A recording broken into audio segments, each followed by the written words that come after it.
Hello everyone guys, this is Ethan and you are watching Hampaslupa Academy.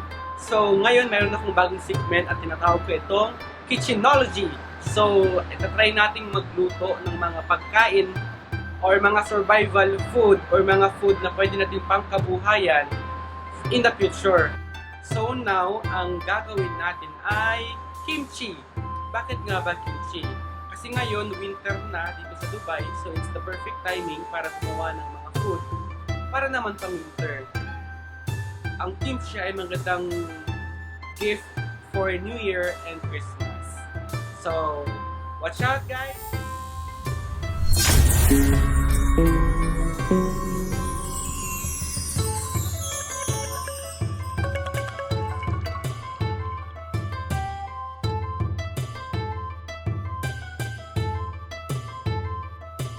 We will be preparing a vegan and non-vegan kimchi.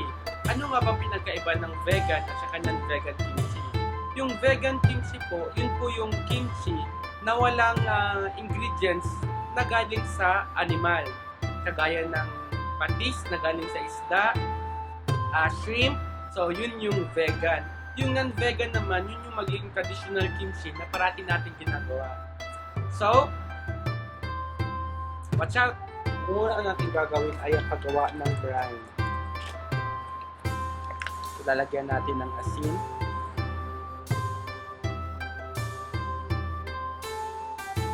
Gawin natin yung asin natin. Ayun. At ikakat natin ito into bite size. Pinili ko ng curry for ng 31 dirham. 31 dirham. 3 kg.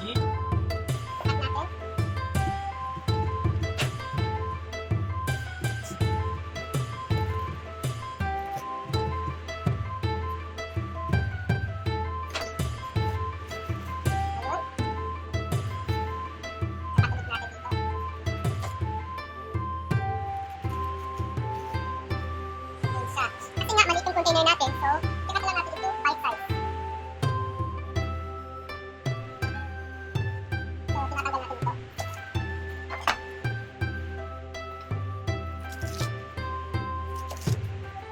Lalagyan natin dito.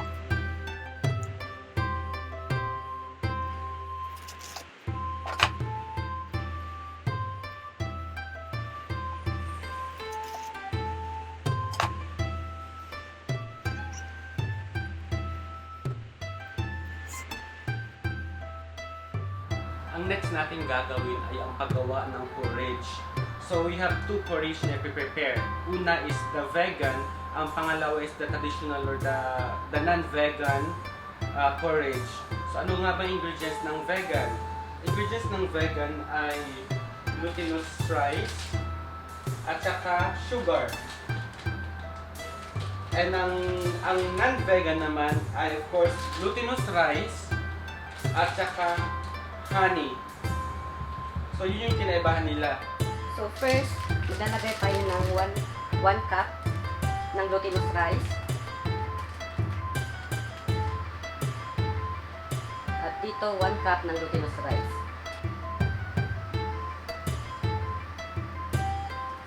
Then, lagyan natin ng water. 1 cup ng water.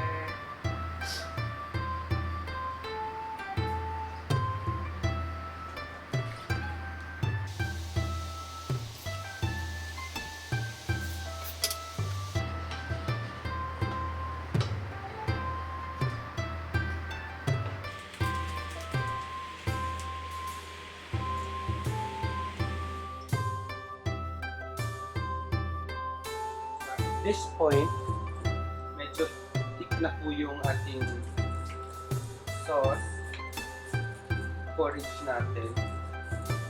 So, bigay lang ng bigay.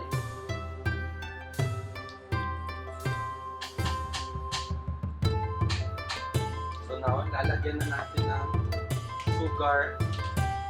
Yung vegan is sugar. Vegan is sugar lang lalagay natin. So, estimate lang po kung gaano kadami sugar ang gusto nyo ilagay. Para naman sa regular, honey pong ilalagay natin. Honey.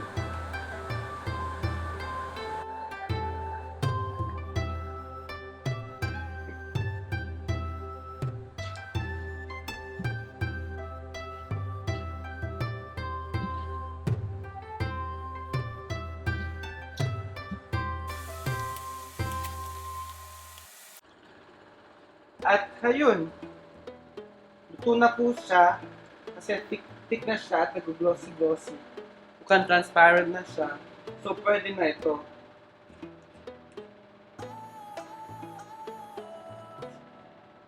So, ikikip na lang natin for the future. Ikikip natin, papalamigin natin para mamaya lagyan natin ng other ingredients pa. So, it's all set. Tatakpan natin, palalamigin natin.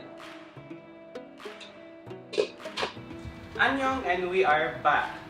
So, after natin pinermint yung ating cabbage, ito nang itsura niya. As you can see, medyo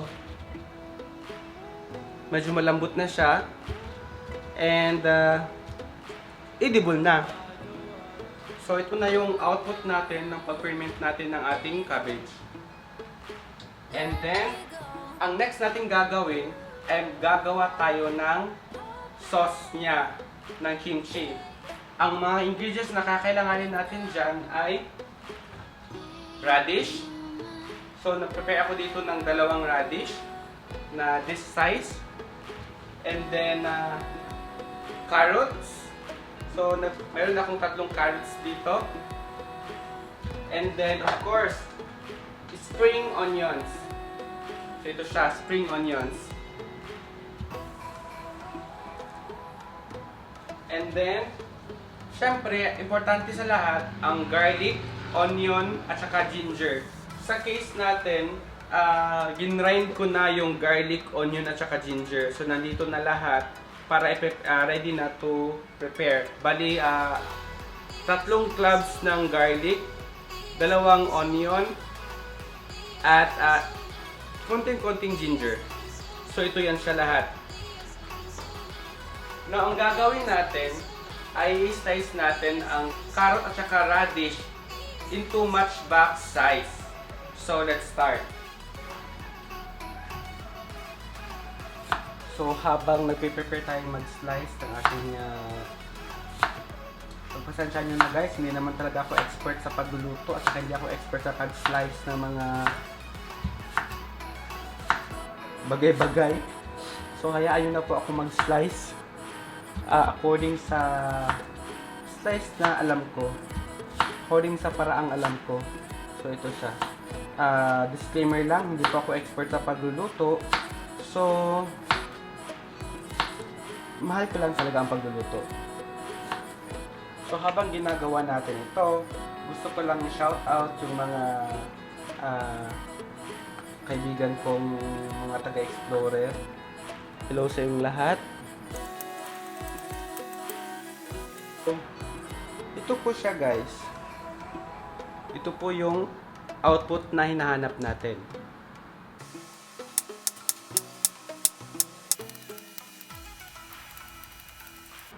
And ito po yung output na gusto nating makita. Next is the spring onions. At saka sa spring onions, itong mga malalaking to, kailangan din natin siyang i-hatiin. Ayan, mga malalaki. Kasi, pag kinakain mo yung ganyan kalaki, hindi mo ma-appreciate kasi masyadong matapang yung lasa niya. Pero pag medyo konti-konti lang, manageable naman. So yung mga malalaki, i-slice natin ng hati pa. And, wala. Ito na po yung output na gusto nating ma-achieve. Ito na po yung mga na-slice na nating mga ingredients. Ang carrot, radish, spring onions, at saka nilagyan ko pa ng isa pang herbs. Pero optional lang naman ito. Ayan, so meron tayong 4 dyan. Para naman sa ating kimchi or pogi kimchi, ang additional ingredients ay salted shrimp at fish sauce. So itong dalawa. At para naman sa ating vegan kimchi, ang additional ingredients ay soy sauce at vegetable stock. Ito na yung vegan sauce na pinipare natin kanina. So ulitin ko, ang ingredients nito ay glutinous rice and sugar. At syempre, at ihalo natin yung vegetable stocks.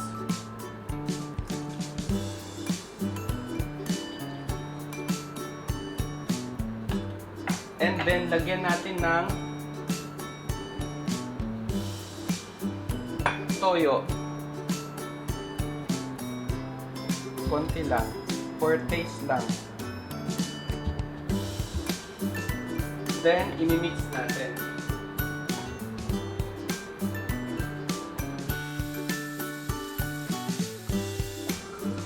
So, imimix natin hanggang maging sticky na. And then, lagyan natin ng mixture natin ng ginger, onion, and garlic.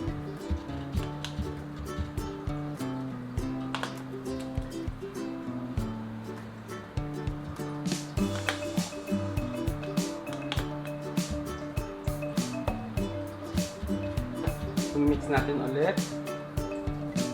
At this point guys, lumabas na yung bango ng masarap na bango ng kimchi. Kahit wala pa yung kimchi powder, yung chili flakes, mabango na siya. Lagay na natin yung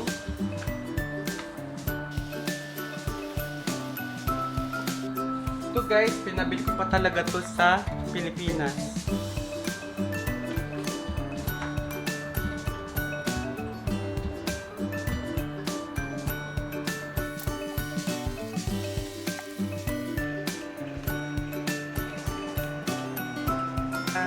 So ito na ang mixture natin. Ito na yung vegan kimchi na porridge.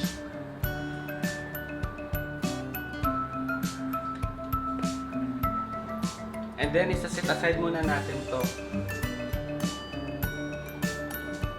Gawin naman natin yung non-vegan.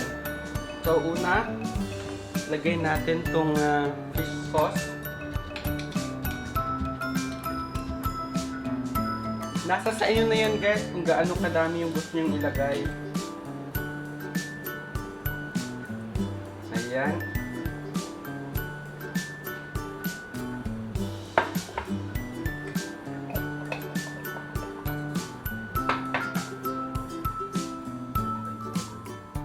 And then fish sauce.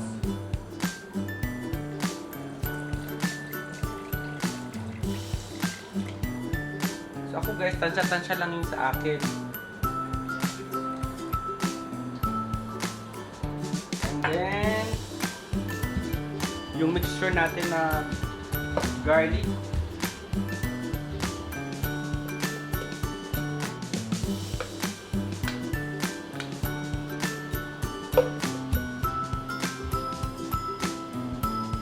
And mix.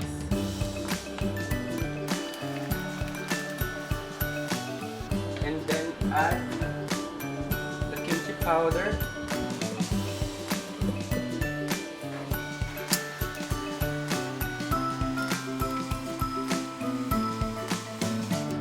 So, ito na yun siya. Ngayon, ilalagay na natin yung other ingredients.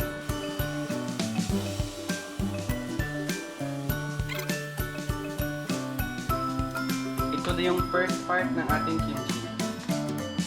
Then, add this cabbage. Na-observe nyo, dry na talaga to. Kasi talagang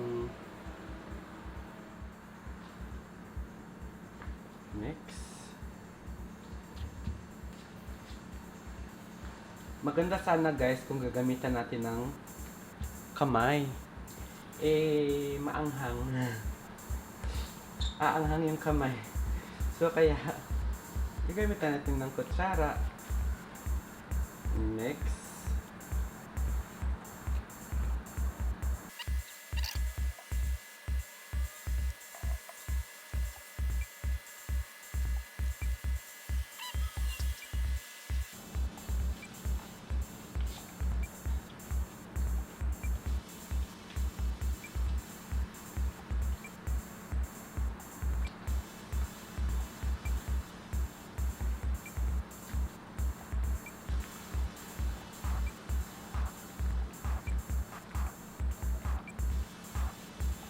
And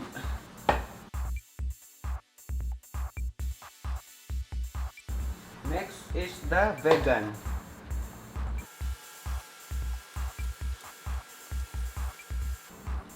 Alam nyo guys, first time kong gumawa ng vegan kimchi. So sa tingin ko medyo okay naman.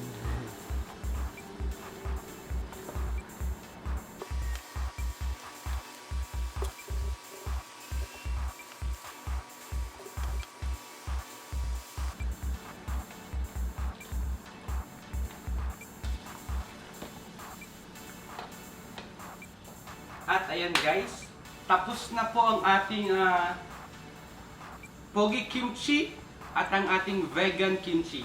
Ito na po ating finished product na tinatawag kong AnnyeongLupa Pogi Kimchi. Ito na po siya. And ito naman ang finished product ng aking AnnyeongLupa Vegan Kimchi.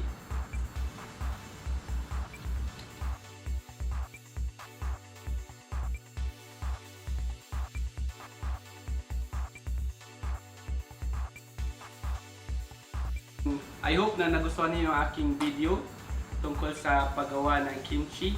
And if you like it, please hit the like button, comment, and subscribe. Annyeong!